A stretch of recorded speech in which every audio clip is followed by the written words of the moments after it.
জাইঙ্গা নিয়ে টানাটানি শুরু করছে। শৃঙ্খল মনে নেশা টেশা করে আসছিল হয়তো বা, উনি আইসে আমি থাবা দিয়ে ধরছি, কিন্তু হিউজ পরিমাণ অপমান করবো, একবারে তার ধুলিস্বাদ করে দিব। হ্যাঁ, এই যে দোকান, এই পাম্পের যে দোকানটা, আমি আবারও বলতেছি, আপনারা এখনো খুঁজ নিয়ে দেখতে পারবেন। আমি যে ভিডিও করি, আমার ভিডিওর সকল সরঞ্জাম এই পাম্পেই থাকে, এখানে থাকে। যে ফোকাস লাইট সবকিছু সরঞ্জাম এই পাম্পের দোকানে থাকে। হ্যাঁ, তো উনার যে বিহেভ এবং কি উনার যে আচরণ, এত শৃঙ্খল, মনে নেশা টেশা করে আসছিল হয়তো বা, তা না হলে এত উগ্র হওয়ার কথা ছিল না। উনি যদি এখানে আমার সাথে ঝগড়া করতে না আসতো, তাহলে আয়সা আমার সাথে কথা বলতো, আমার সাথে বসতো, যে তুমি কত টাকা কালেক্ট করছো। উনি আইসে আমিন থাবা দিয়ে ধরছে, কিন্তু আমিন কিন্তু এই মানবিক কাজে যায় নাই, এখন পর্যন্ত যায় না, ওটা নিয়ে কথা বলে না। তো তাকে কেন ধরলো? আমার প্রশ্ন হচ্ছে এটা। তার জায়গা কেন খুলতে চাইলো? আমার প্রশ্ন হচ্ছে এটা। আর আমি যদি তাকে পূর্ব পরিকল্পিত ভাবে তার উপরে আক্রমণ করার জন্য আমি থাকতাম, তাহলে এটা আমার এলাকা, এখানে আমি সবসময় আড্ডা দিয়ে সময় পার করি, আমার টিম মেম্বার 6 জন নিয়ে বসে থাকতাম তার জন্য। মিনিমাম আমার এলাকা। আমি বলি আরেকটু জানতে চাচ্ছি, মানে এটা কি আপনার এলাকায় এসে হামলা করছে? হ্যাঁ, এটা আমার এলাকায়। আর উনি যদি ভালোভাবে আসতো, ভালো উদ্দেশ্য নিয়ে আসতো, অবশ্যই ভদ্র কিছু লোক নিয়ে 2-1 জন আসতো, কিংবা উনি একাই আসতো। উনি তো অনেক গুন্ডা পান্ডা নিয়ে আসছে সাথে। কেন নিয়ে আসছে? জানি আজকে যে সে নাচারে নাচা অথবা রাসেল রে হিউজ পরিমাণ অপমান করবো, একবারে তার ধুলিস্বাদ করে দিব। আর মানে পারলে তাকে মানে আক্রমণ করে তার উপরে মানে আঘাত আনবো, তাকে মারবো, এমন একটা উদ্দেশ্য ছিল। বিধায় আয়েসা মানবিক কাজটাকে উনি না হাইলাইট করে জাইঙ্গা নিয়ে টানাটানি শুরু করছে। এটা গেল। আরেকটা কথা বলি, আমি যদি তাকে মারার জন্য কিংবা তার উপরে আক্রমণ করার জন্য আগেই প্রস্তুতি নিতাম, আমার টিম মেম্বার 6 জন নিয়ে বসে থাকতাম, আমার আসছে মিনিমাম 40 জন। সকলের কাছে প্রশ্ন আমার, আমি কি টিম মেম্বার 6 জন নিয়ে বসে থাকতাম? কখনো না। তাহলে কেন বলে যে পূর্ব পরিকল্পিত? আমি বলি যে হ্যাঁ, তোমাদেরটা পূর্ব পরিকল্পিত। কেন? তোমরা লাইভটা রানিং লাইভ নিয়ে আমাদের এখানে এন্ট্রি নিছো, তার মানে তোমাদের উদ্দেশ্য ছিল এইটা, যাই আজকে নাসাকে মানে মারি কিংবা নাসাকে অসম্মানী করি, মানহানি করি। আমি যদি জানতাম যে তুমি এখানে আসবা, তাহলে তো আমি আমার গ্রামের লোক এক করে রাখতাম। আরেকটা বিষয়, ভালোবাসা মানুষ তো আমাদের আছে। মানবিক কাজটা কিন্তু নিজের থেকে আসে। ও আমি আরো কয়েকটা ভিডিওতে দেখলাম যে জুয়েল সাহেব যিনি আছেন, তাকেও আলটিমেটাম দেওয়া হচ্ছে 1 লক্ষ টাকা আপনি দিবেন এইভাবে, আবার আপনাকেও বলা হচ্ছে যে বাকি টাকা আপনি দিবেন। মানে এইটা আপনি কি করেন? এটা হচ্ছে প্রতিহিংসা, এটা অবশ্যই প্রতিহিংসা। মানবিক কাজ কাকে বলে? আপনি ধরেন আপনার যতটা সামর্থ্য আছে, সাধ্য আছে, আপনি ওইটা দিয়ে একজনকে হেল্প করবেন, এটা মানবিক। আর এর বাইরে যখন আপনার ঘাড়ে কেউ চাপাই দিবে, এটা হচ্ছে জুলুম, এটা হচ্ছে প্রতিহিংসা। কেননা উনার হয়তোবা ওইটুক ক্ষমতা আছে, উনি হয়তোবা আমাদের যে ইয়াতে বিশ্বের 1 নম্বর ধনী যে এলন মাস্ক, বিল গেটস, এদের সমপরিমাণ উনি ওদের থেকে বড় হইতে পারে, এই জন্য উনি এসব বলে, উনার মুখ দিয়ে এমন কথা আসে। তো আমি তো আজ পর্যন্ত বলি নাই, হ্যাঁ, আমি তো আজ পর্যন্ত বলি নাই যে আমি এত দিব অত দিব না। আমি বলি সবসময় যে আমার ধারা যদি কারো চুল পরিমাণ উপকার হয়, আমি ওটা করব। কিন্তু আমি আজ পর্যন্ত আসলে চুল পরিমাণ ক্ষতি করার চেষ্টা করিনি কারো।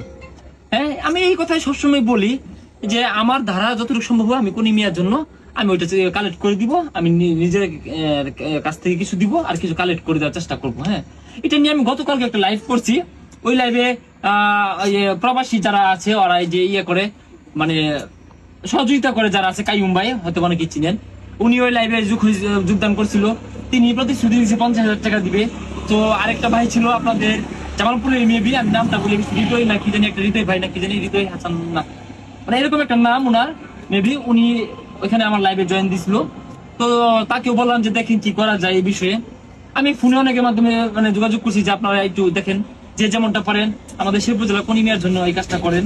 আমি কিশোরগঞ্জে যারা আছে কন্টেন্ট ক্রিয়েটর যোগাযোগ করছি যে তোমরা অফলাইনে মানে বিকাশ নাম্বার দিয়ে না, এমনি অফলাইনে তোমাদের এলাকা থেকে কতটা তুলে দিতে পারো, এটা তুলে আমাকে কালেক্ট করে আমাকে জানাও এবং কি দাও।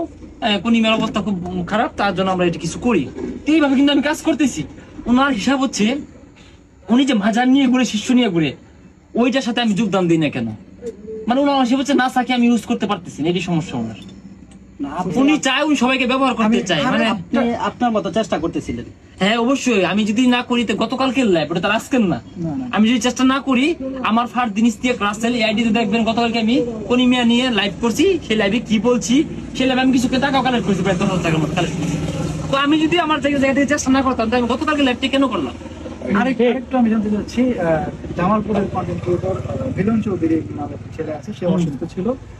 আমরা লাইভেও দেখেছি যে এর ভিতরে বিল্লালের মা অসুস্থ হয়েছিল, সেই সুবাদে তিনি ময়মনসিংহ হাসপাতালে গিয়ে একটা ঘোষণা দিয়েছিল যে মিলন চৌধুরীকে 1 লক্ষ টাকা তুলে দেবেন। তো সেই টাকাটা তুলে দেয়নি, তার পরিবার থেকে আমরা যত জানতে পেরেছি সে পায়নি। আজকে একটা ভিডিও ভাইরাল হয়েছে মিলন চৌধুরীকে নিয়ে, যে তারা কোনো টাকা পয়সা পায়নি, একটা ভিডিও তারা করেছে। এই যে টাকাটা সে দিল না, এই বিষয়ে আপনি আচ্ছা, তার কি এখানেও টাকা দেওয়ার নাম করে ভিডিও বানিয়ে নিয়ে আসছেন। আচ্ছা বুঝতে পারছি, আমি বলি হ্যাঁ, উনি যদি সবসময় যদি অন্যকে দোষে, এর আগেও উত্তরবঙ্গে সাইমনের জন্য কাজ করতে গেল, কাজ করার আগে কি একটা বেশ লইলো, ওখানে বলতেছে যে আমার কাছে টাকা আছে, আমার দেওয়ার মন মানসিকতা নাই, এটার জন্য দায়ী হচ্ছে নাসা ভাই আর জুয়েল ভাই। আচ্ছা আমরা না করছি, মানা করছি তাকে? করি নাই। হ্যাঁ, তার কিছু কাজ খারাপ লাগছে বিদে আমরা বলতে আমি কথা বলছি, একটা ফানি কন্টেন্ট বানাইছি, আর আমার হচ্ছে ফানি কন্টেন্ট, আমারটা ফানি ভাবে নিতে হবে সবসময়, আমি সিরিয়াস কোনো কথা বলি না, আমারটা ফানি কন্টেন্ট, কিন্তু আমি অনেক কিছু নিয়ে ফানি করি। সেই জায়গাতে বিল্লালের নাম মনে হয়। আচ্ছা সেখানে ওটা দোষ দিল, আচ্ছা সেটা গেল। আমি যদি বলি আমাদের পার্শ্ববর্তী জেলা জামালপুর জেলার যে মিলন চৌধুরী, উনি একজন কন্টেন্ট ক্রিয়েটর, হ্যাঁ, ওনাকে যদি আমার দেওয়ার ইচ্ছাই থাকে, আর যদি ওটা যদি সই হয়, ওটা যদি মানে ভালো উদ্দেশ্য হয়, তাহলে অবশ্যই উনি একজন কন্টেন্ট ক্রিয়েটর, ওনার সম্মানের দিক চিন্তা করে ওটা আমি গোপনে দিব। কেন করবো? অবশ্যই এটা মিলন চৌধুরীকে ছোট করা হয় আর বোঝানো হয় যে দেখ আমি সবাই দিতে জানি, আর কেউ পারে না, আমি হচ্ছে ভাই আসলে একটা প্রতিহিংসা, যে নাসাদ কারো দিতে পারতেছে না। কিন্তু আমি টুকটাক যে কাজ করছি ওর সঙ্গে উনি মানে এই কন্টেন্ট জগতে আসেই নেই। আমি যে কাজ করছি আমার ওই কাজের রেকর্ড, আমাদের এখানে একটা ইনসাফ একটা সংস্থা আছে, মানব কল্যাণ সংস্থা ইনসাফ, এটা 12 মাস কাজ করে, মানে একদিন 2 দিন না, মানে 24 ঘন্টা কাজ করে, অসহায় হতদরিদ্র মানে মানবিক কাজগুলো সবসময় করে ওই সংস্থা, উপদেষ্টা আমি।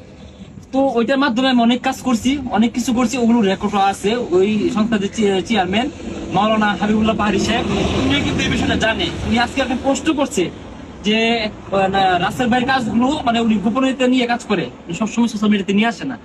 অনেক কাজ করছি, আমি ওইভাবে করি না, আমি কারণ আমার সামর্থ্য, আমি কারো কাছ থেকে বিকাশটা আমাদের কালেক্ট করি না, আমি আসমান তো করি না যে ওইভাবে যে এটা আমার বিকাশ না হয়, এটাতে পাঠান অমুক কাজটা করবো, আমি করি না এই কাজটা। কিংবা কোনোদিন আমি স্টার সেন্টারকে বলি না যে আমাকে স্টার দাও, আমি এই কাজটা করবো। আমি কোনোদিন প্রবাসী ভাই থেকে বলি না ভাই আপনারা টাকা পাঠান, এই কাজটা করবো।